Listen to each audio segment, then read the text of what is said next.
going to know about the Negotiable Instrument Act 1881, an act to define and law relating to negotiable instruments like promissory notes, bills of exchange, checks.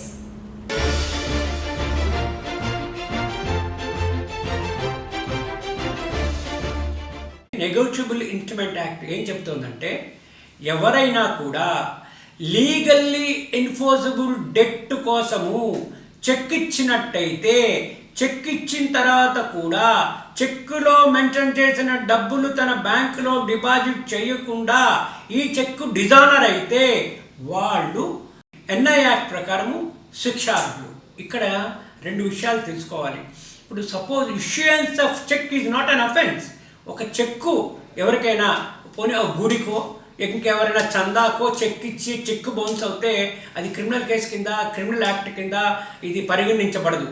మనం దేనికైనా సరే ఒక legally enforceable debt అంటే మీరు ఎవరి దగ్గరైనా డబ్బులు తీసుకుని ఆ డబ్బులు తిరిగి ఇచ్చే నిమిత్తము మీరు చెక్ ఇచ్చినట్టయితే ఆ చెక్కుని ఇచ్చిన తర్వాత చెక్కు యొక్క డబ్బు మీ బ్యాంకులో సరిగ్గా మెయింటైన్ చేయకపోతే ఆ చెక్కు బ్యాంకులో ప్రజెంట్ చేసిన తర్వాత ఈ డబ్బు లేదని డిజానర్ అయితే అప్పుడు ఇది క్రిమినల్ అఫెన్స్గా ట్రీట్ చేయబడుతుంది.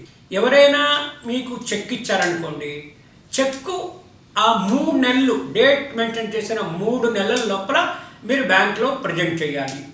ప్రజెంట్ చేసిన తర్వాత రిటర్న్ అయినా డిజానర్ అవుతుంది కదా, ఆ ఇన్ఫర్మేషన్ వచ్చిన 15 రోజుల లోపల మీకు ఎవరైతే చెక్ ఇచ్చారో వాళ్ళకి నోటీస్ ఇవ్వాలి.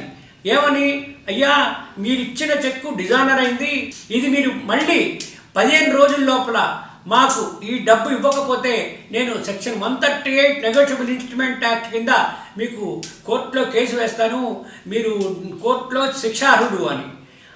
అయినా కూడా మీకు డబ్బైనా ఇవ్వలేదు, రిప్లై ఇవ్వలేదు, అప్పుడు 30 రోజులు లోపల మీకు 138 నెగోషియబుల్ ఇన్స్ట్రుమెంట్ యాక్ట్ కింద ఒక ప్రైవేట్ కంప్లైంట్ ద్వారా మీ దగ్గరలో జ్యూరిస్డిక్షన్లో ఉన్న క్రిమినల్ కోర్టులో ఫైల్ చేస్తారు. కోర్టు నిర్ధారణకు వచ్చి మీరు చెక్ ఇవ్వడం, ఈ చెక్ ఇచ్చిన తర్వాత కూడా ఆ డబ్బులు మెయింటైన్ చేయకపోవడం ఇది క్రిమినల్ అఫెన్స్ అని తేలితే మీకు శిక్షార్హులు. ఈ 138 ఎన్ఐ యాక్ట్ కేవలము క్రిమినల్ కోర్టులో పనిష్మెంట్కే, అంతేగాని తిరిగి మీకు డబ్బులు ఇప్పించబడవు.